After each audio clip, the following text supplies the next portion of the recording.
හරි. ආයුබෝවන් සියලු දෙනාටම 9 ශ්‍රේණී ඉතිහාසය පෙළපත සම්බන්ධ පින්තූර අධ්‍යයනය පළවෙනි පාඩම හා සම්බන්ධ ප්‍රශ්න ලැයිස්තුවක් අපි අද ඔයාලත් එක්ක සාකච්ඡා කරන්න සූදානම්ින් ඉන්නවා. අපි බලමු මේකට ප්‍රශ්න තෝරාගත්ත 10ක් එකතු කරගෙන තියෙනවා. පළවෙනි අංකය තමයි මේ පේන්න තියෙන්නේ. මේ පේන්න තියෙන රූපයත් එක්ක අපිට බලා ගන්න පුළුවන්කම තියෙන්නේ අංක 1කින් අහලා තියෙනවා පෙරදිග ඕලන්ද වෙළඳ සමාගම, දෙවෙනි එක පෙරදිග පෘතුගීසි වෙළඳ සමාගම, තුන්වෙනි අංකය පෙරදිග ඉංග්‍රීසි වෙළඳ සමාගම, හතරවෙනි එක පෙරදිග ප්‍රංශ වෙළඳ සමාගම. මේ කියන හතරෙන් කොයි එකටද මේ ලාංඡනේ අයිති වෙන්නේ කියලා අහන්නේ. මොකක්ද උත්තරේ? අපි බලමු. උත්තරේ තමයි පෙරදිග ඕලන්ද වෙළඳ සමාගම. හරි. එහෙනම් අපි ඊළඟ ස්ලයිඩ් එකට යනවා. මේකෙන් අහන්නේ මේ රූපේ පේන්න රජ කෙනෙක් ඉන්නවා, ඒ වගේම දූතයෙක් ඉන්නවා.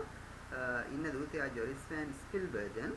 එයා එක්ක පේන්න අනික් රූපේ දකින්න පුළුවන්කම තියෙන්නේ මොන රජතුමාද? උත්තර හතරක් තියෙනවා. පළමුවෙනි රාජසිංහ රජතුමා, ශ්‍රී වීර පරාක්‍රම නරේන්ද්‍රසිංහ රජතුමා, ශ්‍රී වික්‍රම රාජසිංහ රජතුමා, පළමුවෙනි විමල ධර්මසූරිය රජතුමා. අපි බලමු උත්තරේ කොයි එකද හරියන්නේ කියලා. උත්තරේ පළමුවෙනි විමල ධර්මසූරිය රජතුමා. අපි ඊළඟ ස්ලයිඩ් එකට යනවා. මේකෙන් අහනවා මේ කොටු පවුරක් ගැන තොරතුරු අහන්නේ. මෙම රූපයේ දක්නට ලැබෙන්නේ උත්තර හතරක් තියෙනවා. ගාලු කොටුව, කොළඹ කොටුව, යාපනයේ කොටුව, ෆෙඩරික් කොටුව.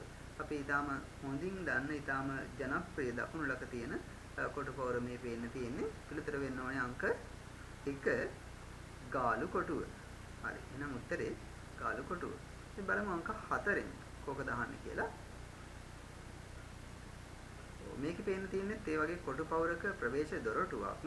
ගාල්ල, කොළඹ, යාපනය කියන ස්ථානවල පිහිටවල තියෙන කොටුව වගේම ෆෙඩරික් කොටුව ත්‍රිකුණාමලයේ පරායට ආසන්න සීමාවේ පිහිටලා තියෙන්නේ. ඉතින් මේ හතරෙන් කොයි එකද කියලා මේ අහන්නේ. හතරට උත්තරේ වෙන්න ඕනේ අංක කීයද? අංක 3. යාපනයේ කොටුව. යාපනයේ කොටුව තමයි නිවැරදි පිළිතුර. අපි ප්‍රශ්නාංක 5ට යනවා. ප්‍රශ්නාංක 5. මේකෙන් අහනවා මෙම රූපයේ දක්නට ලැබෙන රජතුමා වන්නේ. උත්තර හතරක් තියෙනවා. පළමුවෙනි විමල ධර්මසූරිය රජතුමා, මහා පරාක්‍රම බාහු රජතුමා, මායාදුන්නේ රජතුමා සහ දෙවෙනි රාජසිංහ රජතුමා. මේ හතරෙන් කවුද උත්තරේ? පිළිතුර දෙවන රාජසිංහ රජතුමා. දෙවන රාජසිංහ රජතුමා. අපි යනවා ඊළඟ අංකයට. අංක 6. මෙම රූපයේ දක්නට ලැබෙන්නේ මේක සිතුවමක් පෙන්වන්න කරන්න 9 ශ්‍රේණී පෙළපොතේ පළවෙනි පාඩමේ අපිට බලා ගන්න පුළුවන් මේ සිතුවම. මේ ඉන්නේ කවුද කියලා අහන්නේ. සොල්දාදුව පිරිසක් ඉන්නේ ඉංග්‍රීසි, ඕලන්ද, ඉන්දියානු සහ පෘතුගීසි. මේ කොටස් හතරෙන් කොයි කොටසටද මේ අයිති වෙන්නේ? පින්තූරේ නම් කරලා තියෙන ඇඳපු සිතුවමට ආසන්න සීමාවෙන් මෙයාලා කවුද කියලා. පිළිතුර ඕලන්ද සොල්දාදුවන්. මේ ප්‍රශ්න අංක 6. ඊට පස්සේ අපි අංක 7 බලනවා. මේකේ පේන්න තියෙන්නේ ඉතාමත් ප්‍රසිද්ධ ඇලක්. මොකක්ද ඒ ඇල? යෝධ ඇල, ඇලහැර ඇල, මිනිපේ ඇල, හැමිල්ටන් ඇල.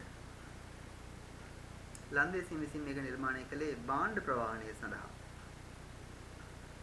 පිළිතුර හැමිල්ටන් ඇල. හැමිල්ටන් ඇල. මීගම පැත්තේ ඉන්නවනම් දකින්න පුළුවන් මීගම නගරයට ආසන්න සීමාවෙන් මේ ඇල ක්‍රියාත්මක කරන මේ වගේ දැන් නම් බොහොම පිළිසිදුව දකින්න නැහැ. නමුත් ඇල වර්තමානයේත් අපිට දැක ගන්න පුළුවන් හැමිල්ටන් ඇල.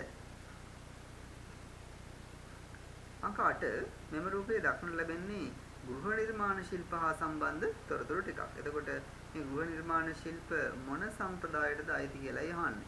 උත්තර හතරක් තියෙනවා. 1 ඕලන්ද, දෙවෙනි එක ඉංග්‍රීසි, ඊළඟ එක ප්‍රංශ, අවසාන එක ඉන්දියානු.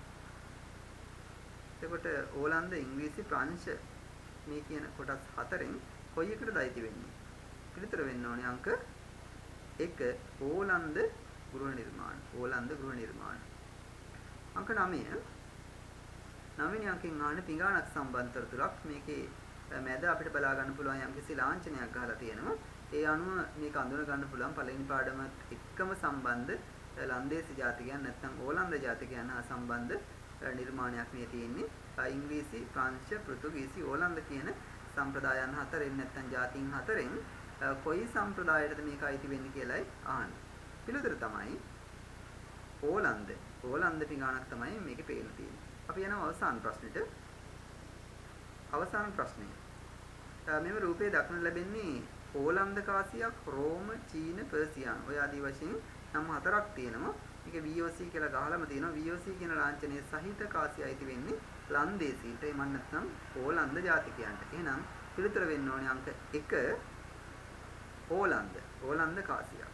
හරි එහෙනම් මේ බහුවර්ණ ප්‍රශ්නාවලිය 1 සිට 10 දක්වා ටිකක් බැලුවා. මේකම හොඳින් අධ්‍යයනය කළාට පස්සේ වාට මීහා සම්බන්ධ Google form එකක link එකක් මේකේ description එකේ බලා ගන්න පුළුවන්. අන්නේ description එක click කරලා ඔයාලට පුළුවන් online test එකට යන්න. online test එකට ගිහිල්ලා කරලා බලන්න හරි උත්තර ටිකක් තෝරලා submit කරන්න. එතකොට ඔයාලට කොච්චර ලකුණු ප්‍රමාණයක් ගන්න පුළුවන් වුණාද, මොනවද හරි උත්තර, මොනවද වැරදි උත්තර කියලා බලා ගන්න පුළුවන්. උත්සාහ කරලා බලන්න. එහෙනම් අපි තවත් මේ වගේ වෙනත් වීඩියෝ එකකින් හම්බ වෙමු. අදට නවතිනවා. හැමෝටම සුබ දවසක්.